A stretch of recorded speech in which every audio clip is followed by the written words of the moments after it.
Good. Hey guys, it's Nikki with FM 99, and I am here with Dirty Honey. What's happening? What's going on? How are you guys doing? Busy day, I imagine. Yeah, it's somewhat busy. It's kind of the norm now. Just Zoom meetings and interviews via Zoom. Don't touch anybody, apparently. Yeah, I know. I'm hoping that changes here very soon. I think it will. We're hopeful. Yes. Yeah, we are as well. It's gonna be So thank you. I'm sorry, what was that? He said it's going to be a makeout fest. I mean, that might actually happen at the first live show that we can go to. Yeah. I'm going to be so happy. Well, thank you for taking the time. What's that? I'm fine with it. Yes, I am as well. I'm ready. So thanks for taking the time to chat with me. Like I said, I know you guys are busy. Your album just came out and getting ready to go on a tour. So I appreciate it very much. Thank you. No worries. Okay, so I've got to ask you guys, I was just reading, doing a little bit of research, and I saw you guys refer to your music as new fashioned rock and roll. Talk to me about that. What does that mean exactly? It's we're not playing old fashioned rock and roll. I mean, it reminds me of what Guns N' Roses did to rock and roll at the time. They were playing, blues based riffs and, rock and roll attitude, but it's a new twist, it's fresh. And, we're doing a similar thing. We're playing blues based rock and roll music with, trying to write, of course, great melodies.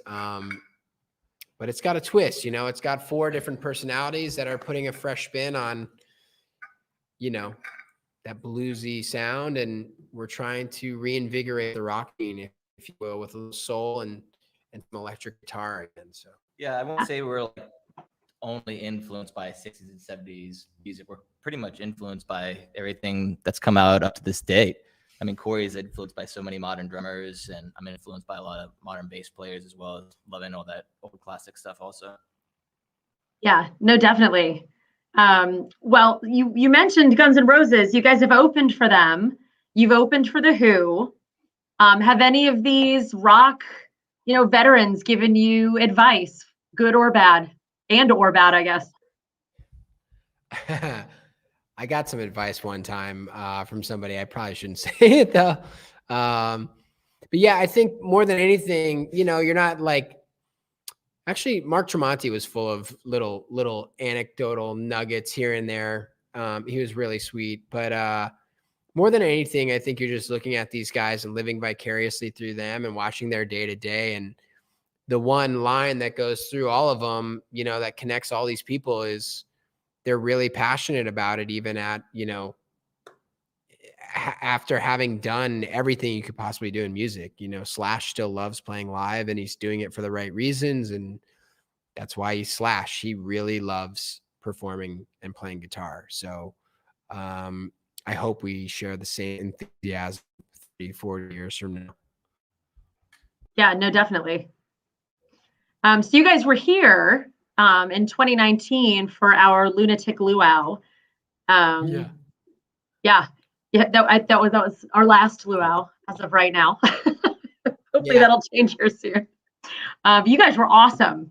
You definitely, the enthusiasm and the passion. I mean, I can tell you it came through seeing you guys on stage. Sure. Thank you. That was a fun gig. That was a hot one. I remember. That was one of the rare instances I took my shirt off.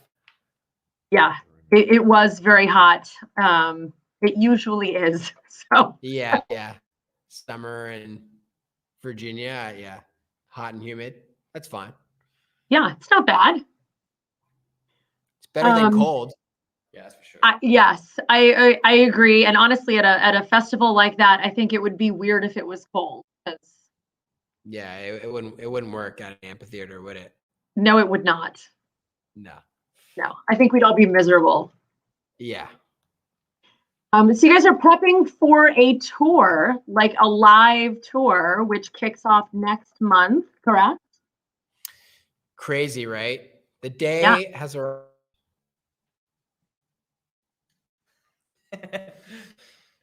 I lost you guys there for a second. The day has arrived. Oh, yeah. No, I just said the day has arrived. Live music is back. So we're Yeah. excited to hit the road, obviously. Yeah, it's been a long time coming and we're really excited. And it's weird to like feel momentum of, a single being out and selling records and not being out there and seeing the fans and playing shows and, singing along, just having all those interactions you normally would on tour. And, we're all excited to just get out of the house at this point, but definitely play a show. It's gonna be a good summer. We're very excited for our tour. Yeah, no, definitely. I am excited as well. Corey, how's your arm? We've got a question from Facebook. It is getting there. What did you do? I broke my wrist in 2 places riding my bike. Oh my gosh. Yeah. Well, we need to get that better here really quickly. It's getting there. I started physical therapy last week and I've done 4 sessions maybe. And yeah, I have exercises to do at home and I can already play drums a little bit, just not very loud yet, which is Okay. going to be a requirement soon. But yeah, I think I'll.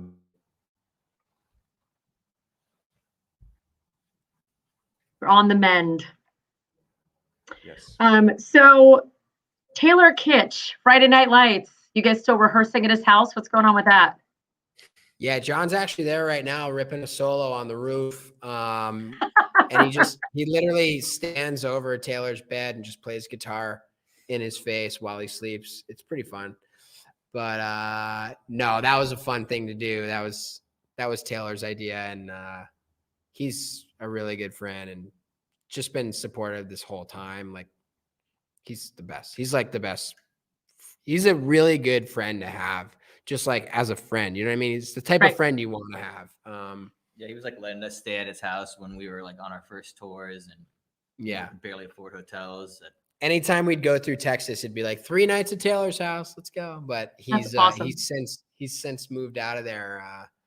So we're gonna have to find other accommodations in the Austin area. But yeah, he's the best. He's the best. That's awesome. I love that. So When I'm Gone, the first song by an unsigned band to make it to #1 on the rock charts. Did you guys have like record labels just blowing you up after that happened? No. Not that we know. Yeah, no, we're somewhat alienated in those conversations, I think. But I imagine there's a lot that hit up our manager from time to time. But we don't get on those calls. Yeah, well, I would imagine that to be true. I feel like as a record label, when that happened, I'd be like, wait a minute, what is happening? Somebody sign these guys. I mean, there were definitely offers, but nothing that we were excited about. Yeah, and I don't really want to be on a label anyway at this point, so yeah. I don't think any of us do, honestly. If you can do it without it, be in control of your own destiny and screw them. Yeah. None of the artists that we've ever gone on tour with have told us how much they love their label, so we'll leave it at that. Fair enough. Yep. And I mean, you've made it this far, so yeah. So we're doing okay. I'd say you guys are doing just fine. So your new album, self-titled debut album, came out April 23rd. You guys worked with Nick. You worked with Rage and Pearl Jam. How did Nick find you? How did that happen? You can take that one. Well, Nick is our manager's brother, actually, and we had the demo for When I'm Gone, and he was kind of shopping it around to a couple producers. We almost worked with Greta's original producer, but that didn't really work. And he said to Nick, and Nick was like, I could make this a great record. And he was like, do you guys want to go to Australia and make a record? And we were like, hell yeah, I want to. Except I was like, no. Oh yeah, he did not want to go. But You didn't want to go? I wanted to go. Corey did not want to leave his house. He just wanted to play drums. And I'm so sad that the pandemic is almost over. Really enjoyed my home time. you're not gonna You've have much enjoyed of being that. locked in. that's coming to a swift end. But yeah, Nick was Nick knew, he got it right away, so it's a credit to him. And he was really passionate about making a rock record again, because I think he was doing some other stuff, you know, more singer songwriter, like songwriter type of artists, and he was like, this is right in my wheelhouse. I'm ready to go, and I think this is a good time to be doing this again. So Yeah, that's awesome. So speaking of, you mentioned Australia. So you guys were all set to fly to Australia to record this new album, and the world shuts down. Like, It stopped spinning, in fact. yeah, it did kind of feel that way, didn't it? So what happened from there? Because obviously the new album got done. yeah, we there was like a 6-month period there where we were just kind of trying to figure out what to do, and then that turned into writing more, and it turned into finishing songs that had been sort of lying around dormant for a minute. And you know, once that 6-month sort of period went by, we got a real shove into serious, like, let's figure out how to do this with Nick in Australia, us in LA. And we figured out a way through Zoom and some other programs to essentially be in the studio together, even though he's on a different continent. And it worked out extremely well, honestly.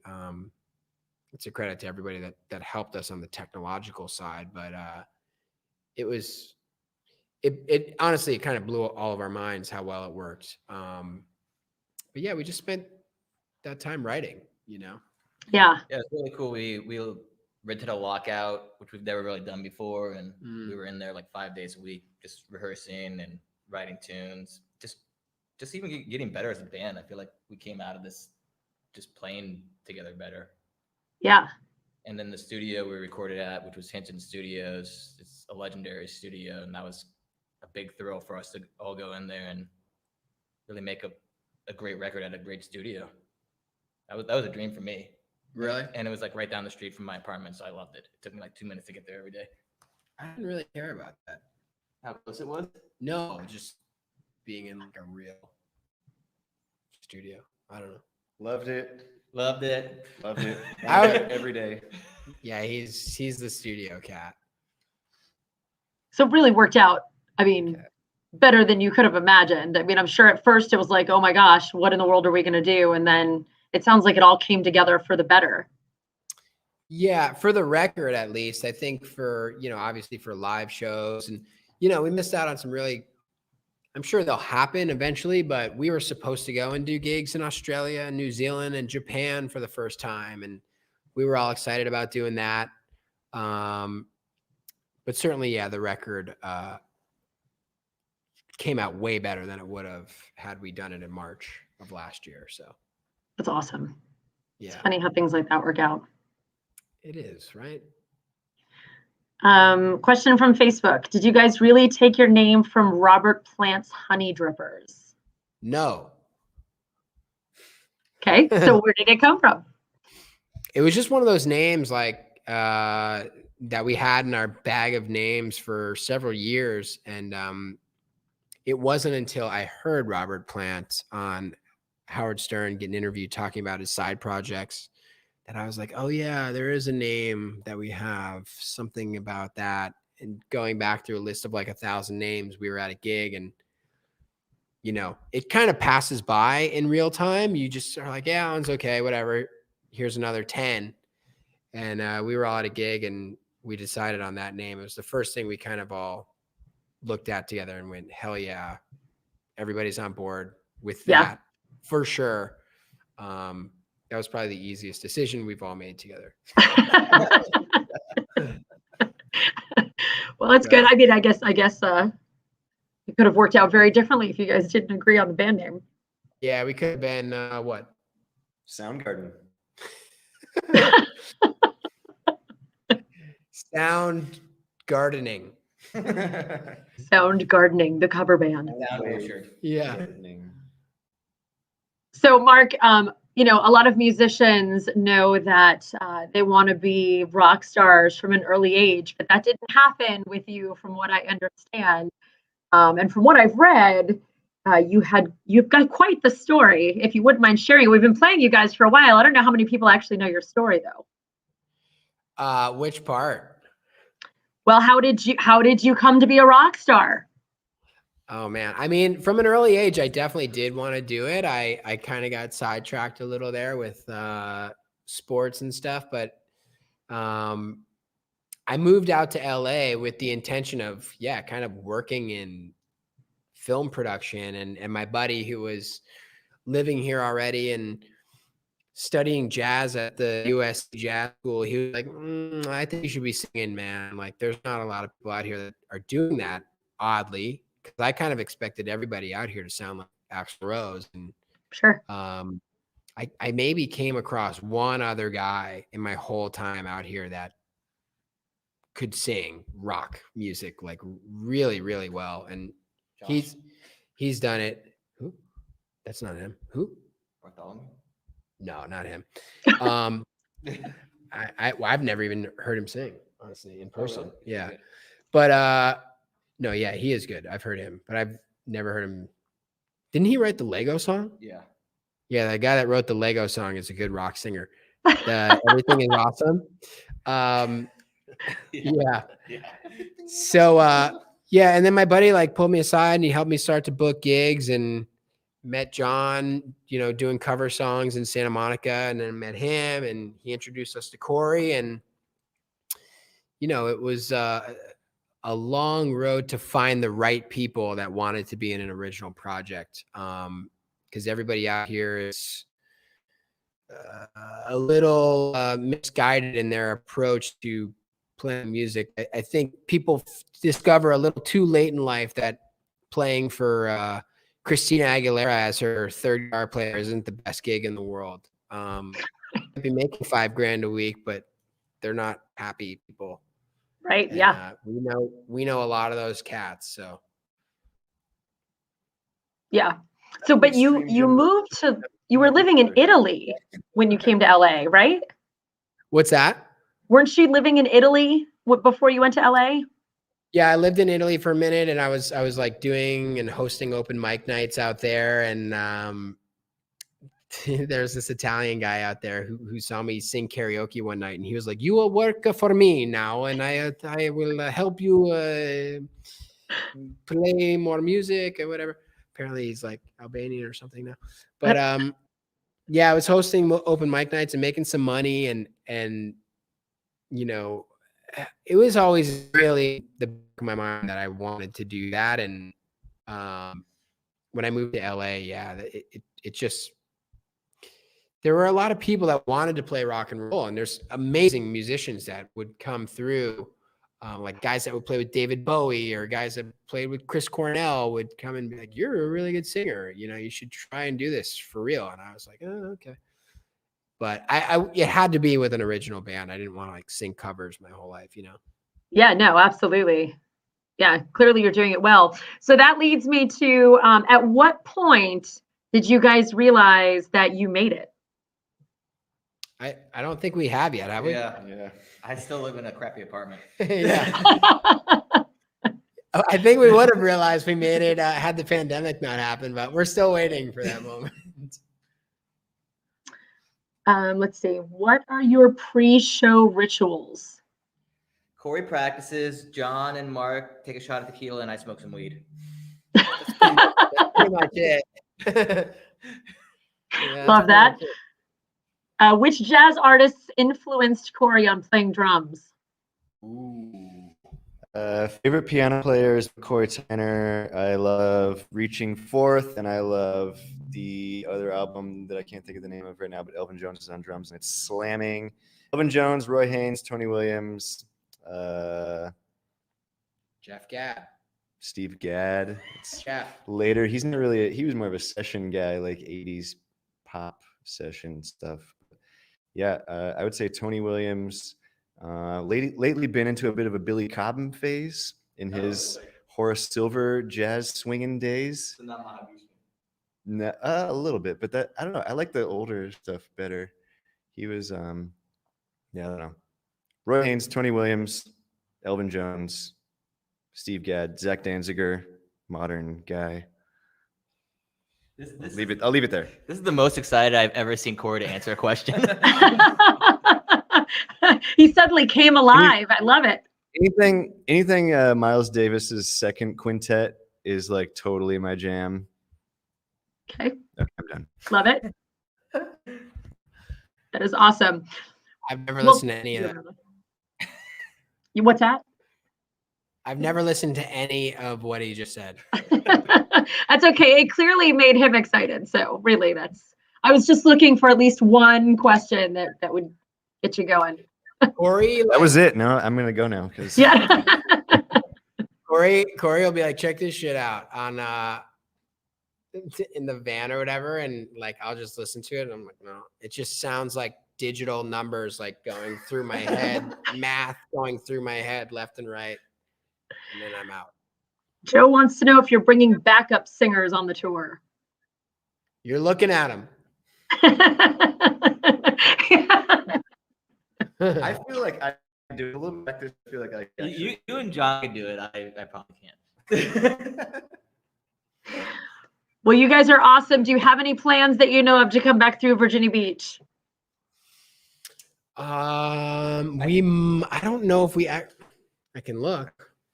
Yeah. I feel like Look, there's there's even a Facebook question. Conflict, so we're not sure right now.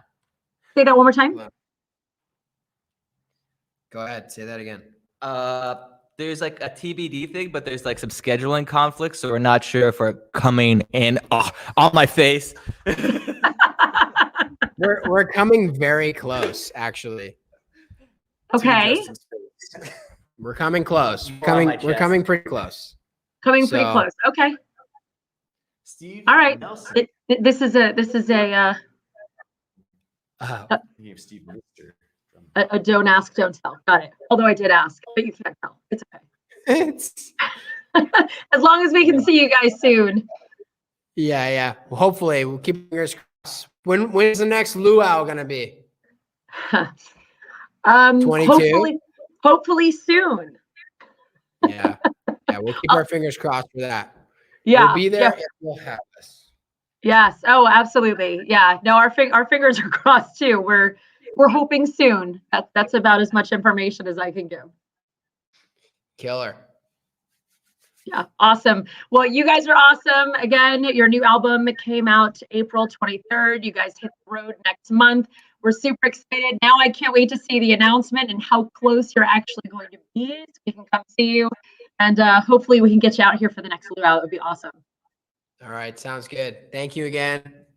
All right. Absolutely. Thank you guys. We'll see you soon. Later. All right. Bye.